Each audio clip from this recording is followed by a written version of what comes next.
Golf fans, thanks for joining me for another episode of Podcast in Regulation. I'm your host, RP, and today is March 5th.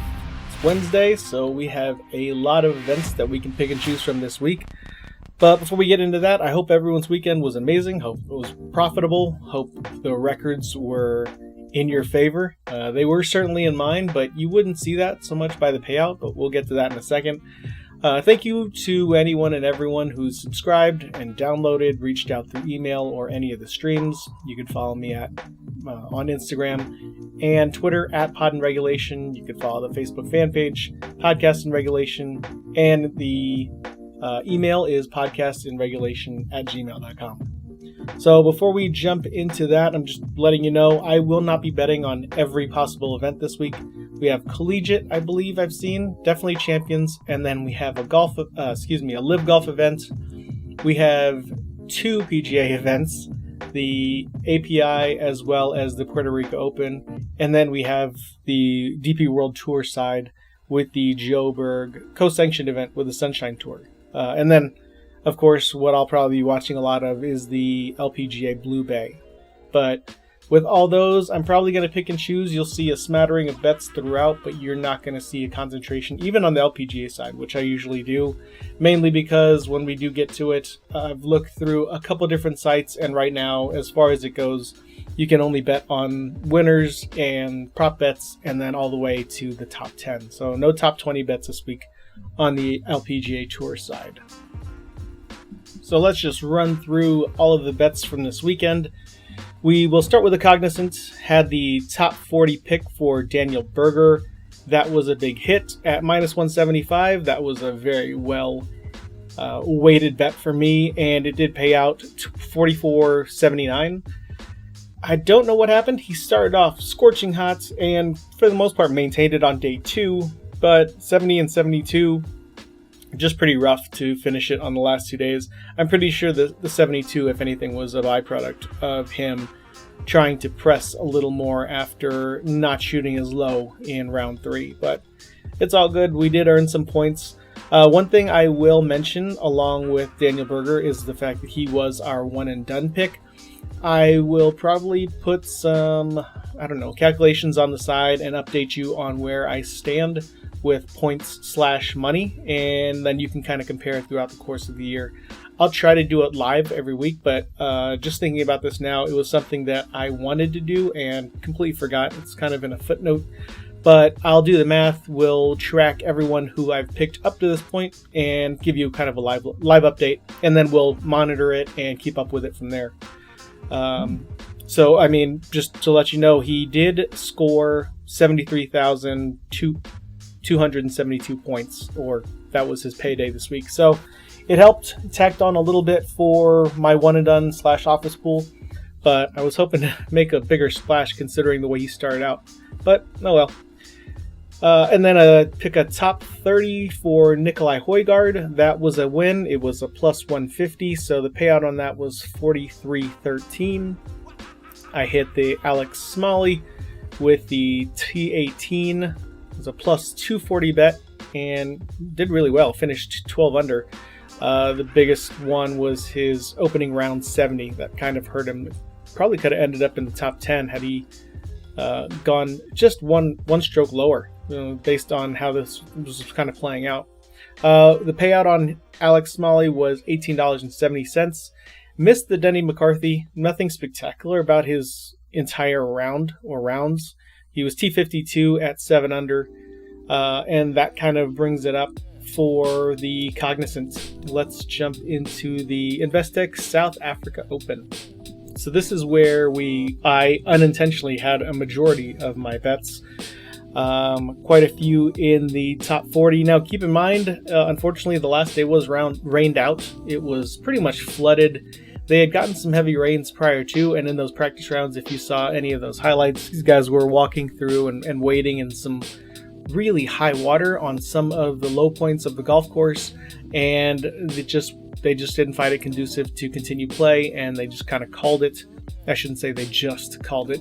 They put a lot of time and effort into it, but at the same time, they still came to the conclusion that suspending play would just turn into canceling the final round. So it does reflect, and it did kind of help in some spots. There were probably 2 positions or 2 bets that I had out there that could have potentially won had they played out the rest of the tournament, but I mean, player safety, and it looked like miserable conditions out there, so I don't blame them whatsoever.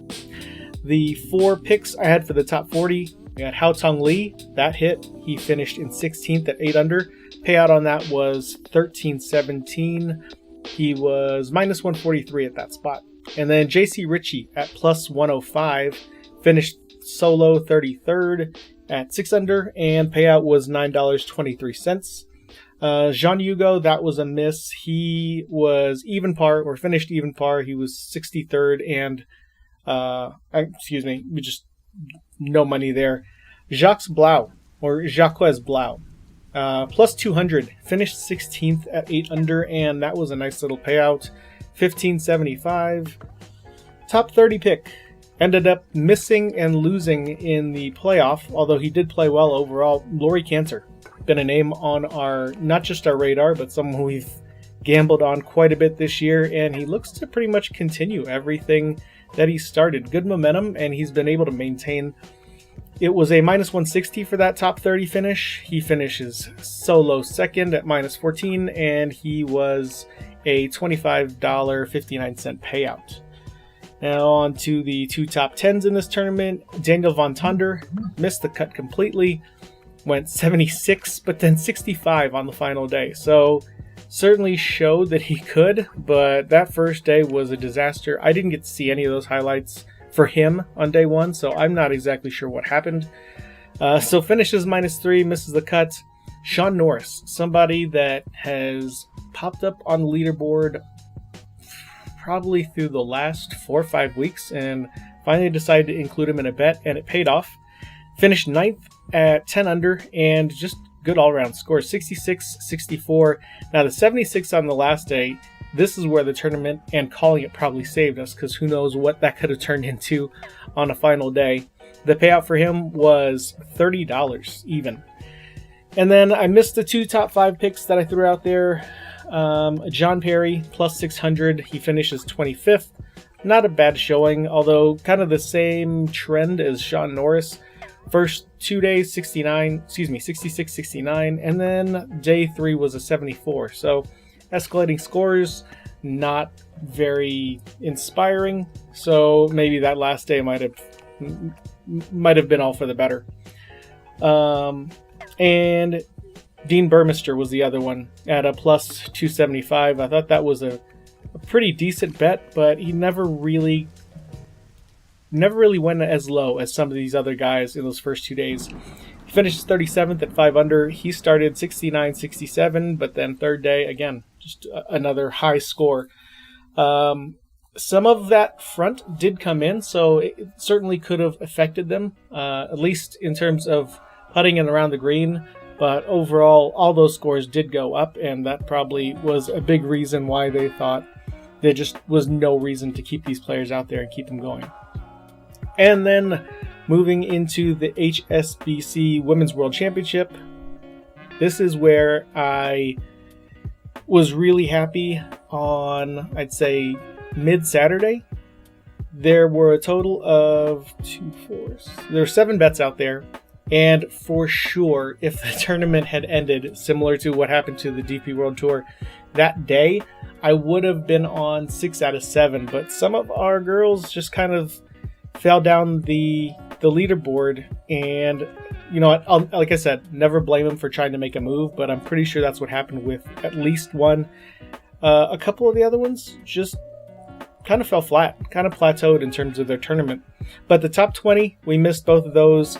Miranda Wang, she finishes T29 at 1 under, and then Rio Takeda, who I really thought that was a good one. She had a 73 on the final round.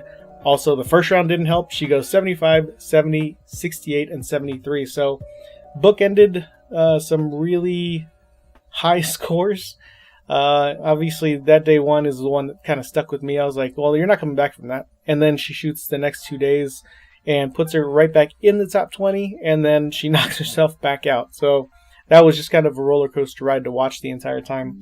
Now, 2 that had been teammates before in one of the Dow Championship pairings. Alim Kim and Yalimi No. Both of them finished top 7. They finished T7, 6 under, and with the bet I put on each one of them, they were $8 each, and they had the exact same odds of plus 225. So they each scored me $26 a piece, which was really nice. And top 5s, one of them absolutely scorching. She's playing really well, and I may have to hitch my ride to this player probably for the next couple weeks at least, until she starts to cool down, if she even cools down. Gino Thitical gets a plus 125 odd to finish in the top 5. She finishes T2 at 9 under, and she was a $22.50 payout. And then I missed out on Jin Young Ko. She did finish in T18, -3, and Miyu Yamashita. Similar to Ryo Takeda, a little bit of a roller coaster for her. She ends up T21 at 2 under. So the plus 330 for her probably deserves some merit, but honestly, she had some good days where I thought she could crack that one, but she was just too far away to probably really end up in the top 5. I think it was Friday where she was probably the closest, but eventually faded down the stretch. So that'll do it for everything we had this weekend from the Cognizant, Invesco, and HSBC. The record was 11-8, so not too bad, and you'd consider some of those would have been higher odds that would have hit, but that wasn't the case. On the table, all in all, I had $189 flat. The final payout from all that was $274.86, meaning we did profit $85.86. So with that, we are looking at an overall record of 31-57. And now our current bankroll back over $1,200. We are at $1,273.78. All right, time to jump into the previews for the Arnold Palmer, the Blue Bay, maybe a little bit of the Mexico Open, and the Joburg. So with any PGA coverage, you know that it's live, it's around, it's everywhere, and it is easily accessible at your fingertips. So I won't go too much into detail with Arnold Palmer. I only have a couple bets even with it.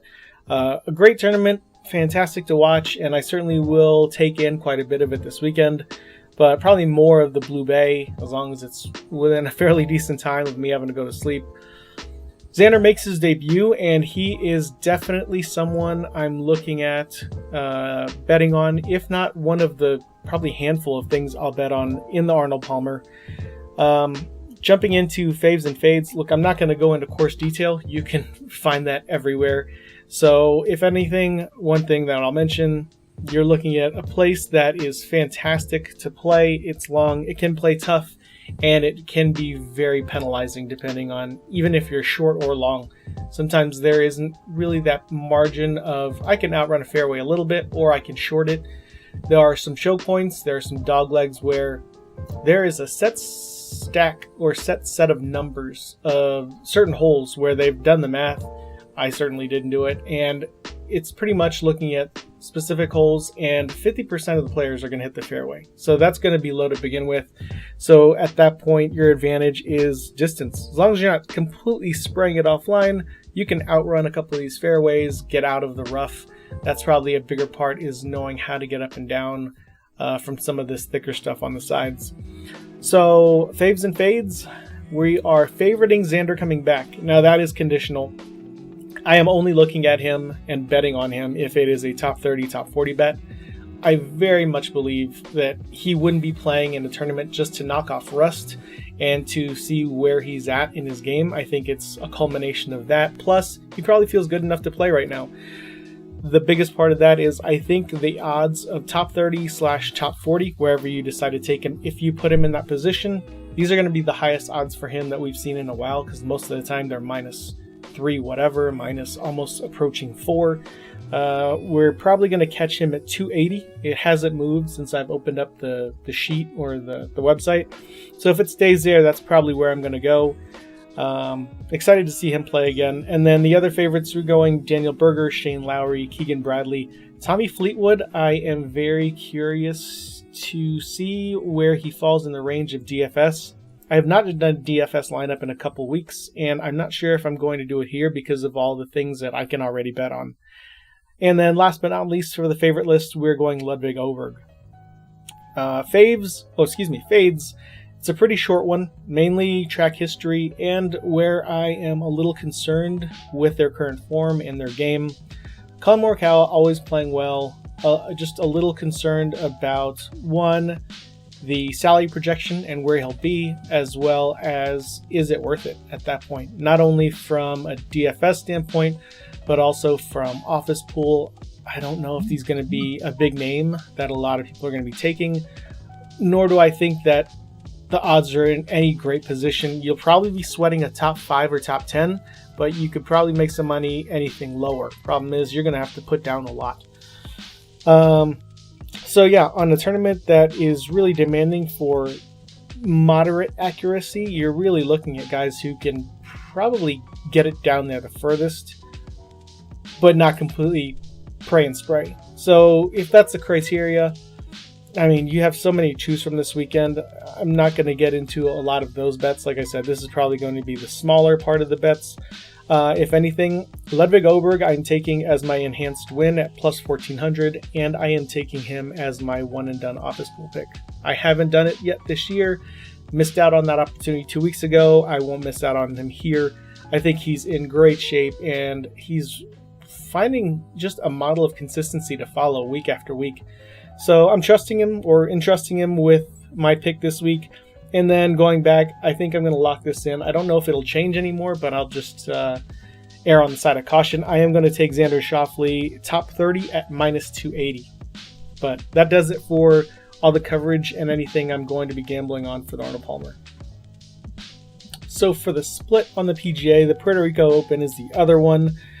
I won't go into course detail there because I am more concerned with the other tournaments for DP World Tour and LPGA. So quick one here. I am betting on a 2-stroke winner. It's going to be a plus 320 payout. If we're going into faves and fades, faves far more favored in terms of how many I'm looking at, who can contend, who could actually win this. We're going kind of back to some names that you're familiar with. You've heard me speak them before, and you've heard me put them on my watch list. Rikuya Hoshino, Garrick Higo, Adrian Dumont de Chasser, Quade Cummins, Takumi Kayana, Rico Hoey, Ryan Gerard, and Bud Cauley. Those last three, Rico I hadn't bet on that maybe once this year, but it's probably a first round leader type of bet. But the last two, I just see them having a lot of success down south. The Caribbean swing, Mexico swing, any of those.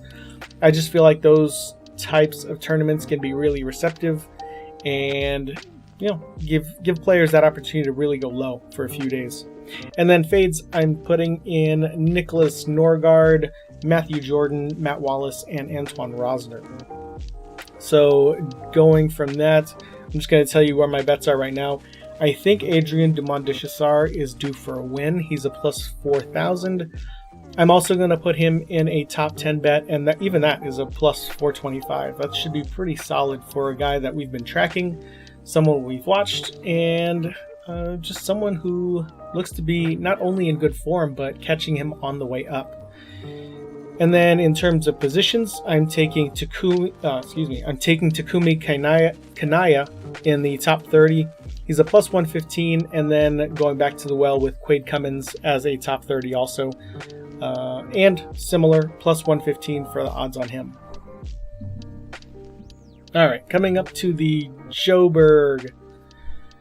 Altitude is going to play a little bit of a part here, even though you're going to see it's 7,000 plus. A lot of these guys are going to be backing off some of their shots by downgrading some of the clubs, taking half to maybe even full clubs down, and the ball flight's going to be crazy. I always enjoy watching guys playing at elevation. I wouldn't want to watch it all the time because it's already demoralizing enough watching them do it, and then I'm nowhere close, and I'm already up here in Colorado. But with that, I'm going to jump into the faves and fades. What you're really looking at, honestly, is guys who can score on the par fours.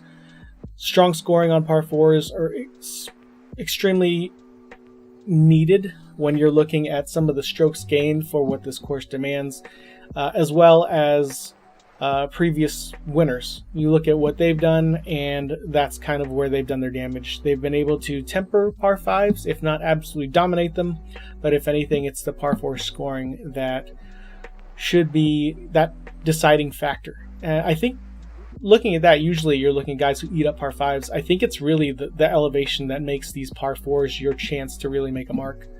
A lot of tree line fairways, a lot of those undulating greens. They could be playing pretty quickly from what I saw with weather. Not a lot coming in, but it could soften it day 1 and 2, and even the practice rounds today, and then could dry up towards the end. So we may see them catch a little bit more speed as they are putting out over the last couple of days. And then we're looking at water hazards and kind of the tricky bunkering of some of these things. Not only do bunkers protect the usual greens, you're looking at bunkers protecting cutoffs and dog legs. So risk reward, and even then that ceiling of risk reward isn't that punishing if you were to miss. There are 10 water holes, so where they do fall on there weren't too many at dog legs, but they certainly do come into play. So I think you're going to see within today and maybe even a little bit of tomorrow, guys tinkering and trying to get a really good feel as to how this course is going to play for them over the next 4 days.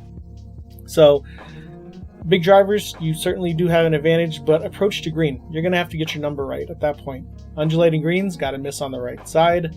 And you're looking at some guys who may go iron in some of these longer par 4s, which is perfectly fine, but you do introduce the strokes gained of guys who play well, potentially of 180 plus approaches. So with the faves, I am going John Perry, Sean Norris, Jacques Kreiswick, Sam Bairstow, Nikhil Rama, who I wanted to pick last week, and at least he's going to be in my faves. We're going to keep tracking that name. And then Wenyi Ding, Marco Peng will kind of round out the faves. And then the fades, the only reason I'm taking some of these are they've either had hiccups where I picked them in the wrong spot, and I'm going to stay away from for a little bit longer, as well as guys who are being projected in the top 10, even top 15, and I don't quite trust them yet. So it's Johannes Veerman, Joost Luiten, Alejandro Del Rey, Richie Ramsey, Ricardo Gouveia, who obviously I have been a fan of in 2 of the last 3 tournaments, and he has come through in one of those, and Daniel Van Tonder. So only 2 top 30 bets that I'm putting in. It is going to be Jacques Kreiswick at plus 125 and Wenyi Ding at plus 140. And then we only have 1 top 20 pick. That's going to be Marco Peng at plus 275. And we will finish it off with a top 10 finish for John Perry. Bit me last time, but I'm sticking with him. And he is a plus 375 at that spot. All right. And last but certainly not least, we have the Blue Bay. Fairly exposed, kind of a tropical link style. That's going to play to a par 72 at 6,712 yards. You're looking at about an average of pretty much 10 under from the last 5 iterations of this. Bailey Tardy did score 19 under last year, but there are...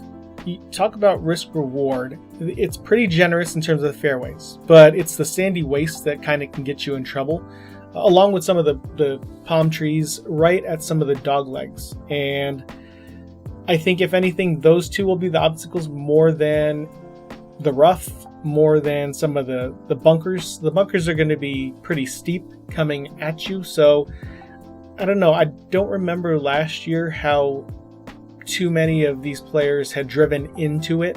So I think they know their spots. They know where they can miss, how short they'd rather come up rather than driving it too far and too deep into a corner of a fairway. So for the most part, they were able to avoid that. You got a lot of undulations on these surfaces, but there is going to be some weather coming into play. I believe it is today, and then going into some tomorrow. Unless that changes, you are looking at some of those kind of heavy tropical winds, as well as some of those downpours at certain points. I'm not sure. I don't think they had any delays last year, but there certainly could be this year, especially if it ends up looking like the DP World Tour from last week. You do have water coming into play on 10 holes, but that pretty much should be it in terms of the weather and kind of the layout of it. Nothing horrible as long as you can manage it. You take and pick your spots. If anything, what we're looking for here is quality iron play. You want to see players in position A in any fairway ready to attack and throw some really good irons, whether they're wedges or short or even some long ones for certain types of parts of the course. Tee and driving distance, it's a fairly key asset, but you're looking at, similar to what the PGA is looking at, the Arnold Palmer, the further and more accurate you are, more of an advantage you have already, but there aren't too many penalizing areas if you were to come up a little short on a corner or if you were to outrun the fairway on one side or the other. So taking a look at my faves and fades, plenty of familiar names here. Gino Tirikol, Ayaka Furue, Runing Yin, Ajria Nanarukarn, and then Natalia Guseva, someone that I would consider betting this week if I could find a top 20, but she may be left off just from that simple fact. And then Jinhee Im. Now this week I am fading Bailey Tardy, even though she is the defending champ. Results don't quite match where I think she should be, even in coming to a venue that obviously is going to have great history for her, a great feeling, and probably good memories. Just don't want to touch it right now. If she were even cracking top 30s on a regular and then maybe a top 20, I'd be more inclined to do so, but it's looking like a little bit of the hiccups right now with some of her results and her numbers. The rest of the fades, we have Ria Takeda. She has finally made that list for no other reason than it's a top 10 max, so I don't think I can put her in there this week. Along with our girl Celine Boutier. She is going to be on the fade list, as well as Yuri Yoshida. She is, I believe, something like 8th or 9th in terms of favorites, but I don't think she'll even crack the top 10. That could be the kiss of death, like you've seen me declare before, and that might be the death of me. So even though I'm fading her, maybe I miss out. Hopefully some of the other faves that I'm going to be betting on will more than make up for that. So determining the bets for this week, I'm taking 2 bets on first round leaders. This may be only the second or third time I've done that this year on any of the leagues. I'm taking Gino Tirikol at plus 800 and then Ayaka Furue at plus 1600. I am looking for this to be her first win, so I'm taking the enhanced win. I'm taking Ayaka Furue at plus 925. Not big odds, so that obviously tells you, one, she's playing well, which you can see through Strokes Gained and her results, but I feel like she's just been hanging around so long, she's due for one, and this could very well be it. And then one name that I had been fading all year this year so far, and it's already March, but last year did so much good for us, was Runing Yin. I'm taking her in the top 5 this week. She should be a 225 payout. And then I am taking Pajuria Nanarukarn for a top 10 at plus 370. So that'll do it for all the bets. Let's go on the clock. So on the clock, I'm doing something outside of golf, but something local and local to me. Not so much Colorado, but Commanders made a move this week. I know this isn't Sports Talk Radio, but I am impressed, and somebody, believe it or not, won me over just by having a conversation about Deebo Samuel and the acquisition that the Commanders made with him. The biggest one that I could find pros on are he probably is going to be better than any 5th round, or if you look at it, late 5th round, so almost a 6th round pick that you could take this year. He's accomplished, he has a really good resume, and I think if motivated, which I think he is, he's going to be a contract year, so it's literally a 1-year rental. It's a chance for us to use him as we need, and a chance for him to use us to hopefully vault him into another new contract. He's already coming off that extension, is what we're taking on. And San Fran is on pretty much on the hook for most of that. But what won me over with Deebo was the fact that somebody had mentioned it's $17 million and a drop of a bucket for what you have in the Skin/Commanders cap space. But even bigger is the fact that there's a chance he could get some rushing in. I know he's tried to stay away from that, and they really have just gadgeted that now instead of turning him into that full crossover Cordarrelle Patterson type of deal. But you add him, we still have Eckler on contract. I'm curious to see how those two can function and how a guy like Cliff Kingsbury will end up using them. So overall, it's won me over from my one perspective of how much or how little it costs, what it costs to get him here, as well as the potential of him really wanting to play well for a contract year. So just by that alone, I was already encouraged by the trade a little bit, and someone kind of pushed me over and had me buying into that it could be a really good acquisition, more than some people know. And you got to leave it to Adam Peters to pretty much leave his imprint by drafting well and almost entrusting him with his evaluation of talent. So that's my 2 cents on that. I know it's football related and maybe not a lot of you are into it, but I wasn't all that excited about it then. I'm still not all that excited about it now, but I've at least bought in. Guys, enjoy this weekend. I hope things turn out as well for you as it did for me this past weekend, and maybe even better. If you are riding with my favorites, hey, let's get this. And if you're fading me, hey, I'm not going to hate on you. Good luck to you too. Guys, I'll catch you next week. This has been Podcast in Regulation. Again, I'm your host, RP. You can catch up with me on the Instagram and Twitter at Pod in Regulation, the Facebook fan page Podcast in Regulation, and on email, podcastinregulation@gmail.com. Guys, take care. I'll see you next week.